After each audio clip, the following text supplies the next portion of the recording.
Hi everyone. Well, we're going to be looking at business structures now, and business structures are the actual way that a business sets itself up. And there's three main ways that we'll be looking at business structures. This is part of Unit 1, Area Study 3, the internal environment.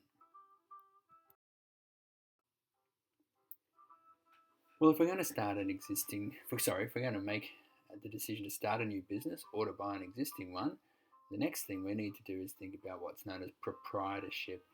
There are four main structures. We're going to have a look at each of them and we'll talk about the advantages and disadvantages of each of these structures. Simplest form of business ownership is a sole trader, and as the name suggests, it's when it is one person, normally the owner. They make all the decisions, they operate the business as their own. They don't have to ask anybody for advice or decisions, they do everything themselves. It is the cheapest form of business structure to establish. And of course, if you're a sole trader, then all the profit you make is yours, as well as all the capital that you'll need to put in. Sole traders are normally operated by one person, normally based at home.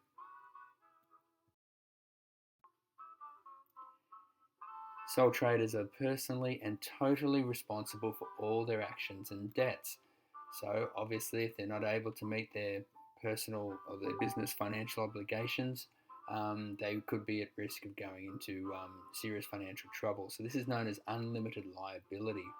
So, a sole trader must be able to repay all their debts.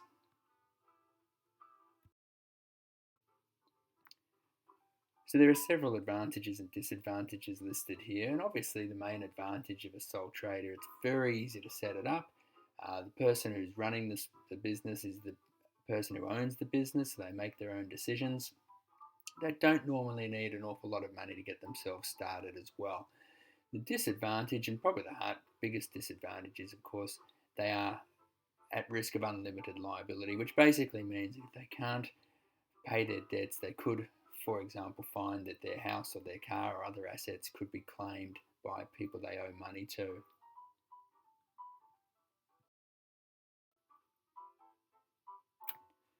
A business partnership is another form of business structure, and this is obviously, as the name suggests, when two or up to 20 people actually get together to run a particular business.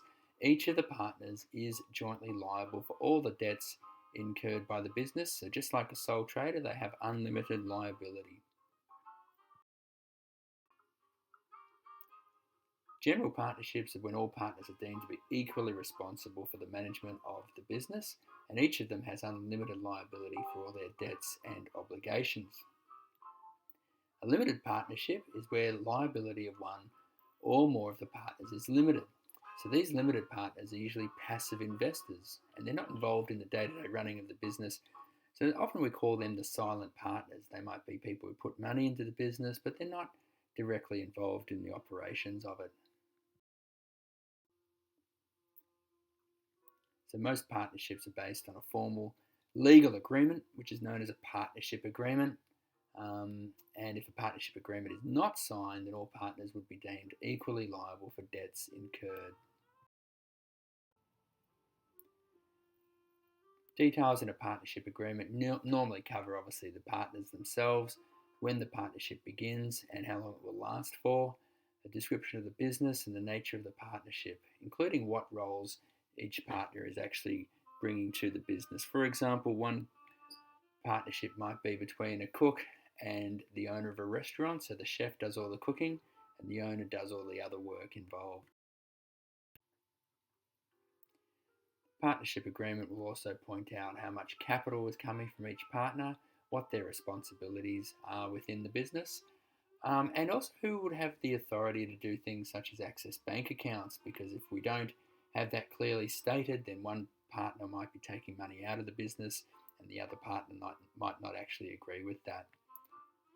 It's also, we'd need to work out what would be the termination clause. So, what will happen if that partnership is to cease? How would the business be wound up?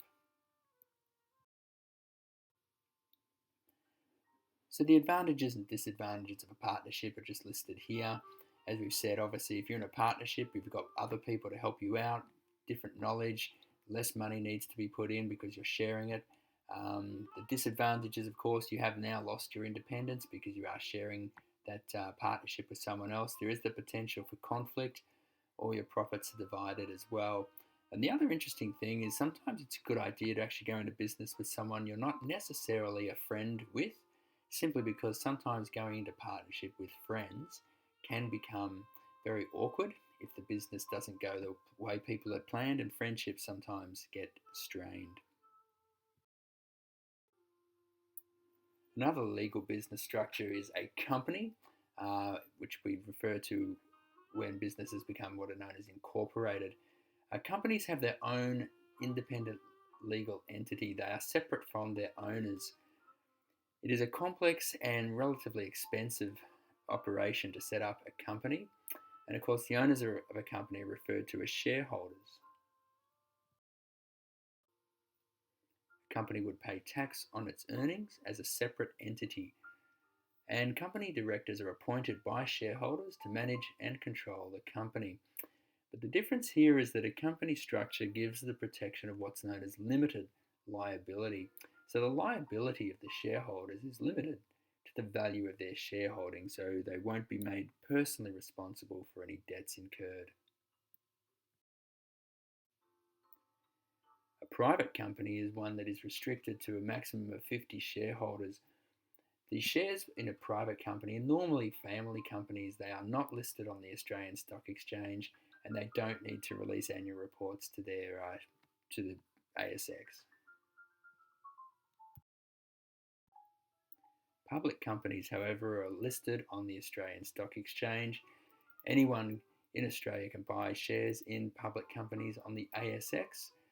They are recognised by the word limited after their name, and some of the largest ones that you'd recognise are Woolworths, Wesfarmers, BHP, and Westpac. And all of these businesses legally must present a report each year, and in each case, in each quarter, about their particular activities and their financial situation. So, just to clarify, this chart just shows us a couple of the things, the main things we wanted to go over today. The sole proprietors, it's the easiest, most normal sort of business structure for an individual. They are unlimited liability, which basically means that the sole proprietor and the partnership both are responsible for any debts that they might incur. The limited liability ones are the companies. It's either a private company or a public company, but either of them will enjoy the benefit, if you like, of limited liability. So the owners of those companies can't be personally responsible for the debts of those businesses. This slide just runs through another example of some of the differences between the four forms of businesses we've looked at. It also includes non-profit corporations on the right.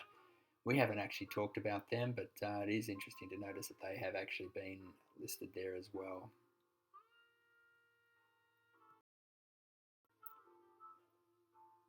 So to sum up, different structures obviously suit different businesses. The business owner needs to decide which structure would best suit them. So the kind of things they would need to consider is the size of their business, the people involved, what they actually do, the finance that would be required, how much it would cost to start the business, their degree of risk, and I guess the personal preferences as well. All right, thanks very much for that.